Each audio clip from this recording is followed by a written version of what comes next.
Από λίγο, από ό,τι μου λένε από λίγο, να μιλήσουν όλοι.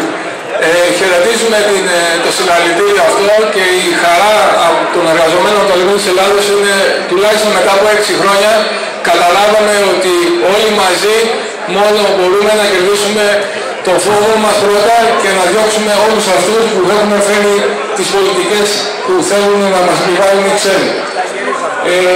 Εμείς από την μεριά των Λιμνών της Ελλάδος οι εργαζόμενοι που προσπαθούμε με τη ζωή μας και με τον υδρόταμα να μεταλλάξουμε το βοξίτη της αλουμίνιο και δυστυχώς κάποιοι κύριοι να παίρνουν το κέρδος και να μην κοιτάνε την κοινωνία και τον εργαζόμενο θα μας βρουν απέναντι και ελπίζω όπως και σήμερα συμβολικά είμαστε όλοι μαζί αγρότες, έμποροι, επιστήμονες και εργάτες να συνεχίσουμε έτσι εναντίον σε οποιαδήποτε πολιτική γκρεμίζει τα όνειρά μας.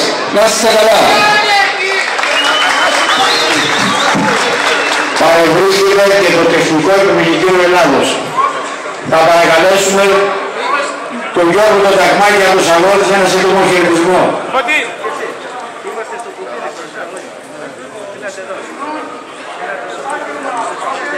Θέλω να καλωσορίσω σήμερα όλους όσους είναι εδώ. Θα πρέπει να πούμε ότι πριν 20 μέρες εμείς οι αγρότες κάνουμε μια πολύ μεγάλη προσπάθεια έτσι να κινητοποιήσουμε όλο τον κόσμο και να δείξουμε τα προβλήματα που αντιμετωπίζουμε.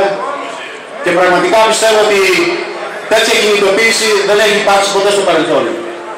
Πρώτη φορά βλέπω να είμαστε όλοι μαζί, όλες οι εργατικές τάξεις μαζί με τους αγρότες, η περιφέρεια που πρέπει να την ευχαριστήσουμε, τον επιστημονικό κόσμο, τους δικηγόρους και όλους τους φορείς, να συνεχίσουμε έναν έτοιμο και δίκαιο αγώνα. Δεν κάνουμε πίσω, προχωράμε. Θα ολοκληρωθεί η κινητοποίηση μόνο αν κερδίσουμε. Θα πρέπει λοιπόν, και αυτό θα το ξαναπούμε, η κυβέρνηση να αποσύρει το ασφαλιστικό και το φορολογικό και να το συζητήσουμε από την ειδική βάση. Δεν κάνουμε πίσω, προχωράμε. Και αν υπάρχουν πουθενά αλλαγή, καλό θα είναι να μείνουν στα βουνά. Ευχαριστώ.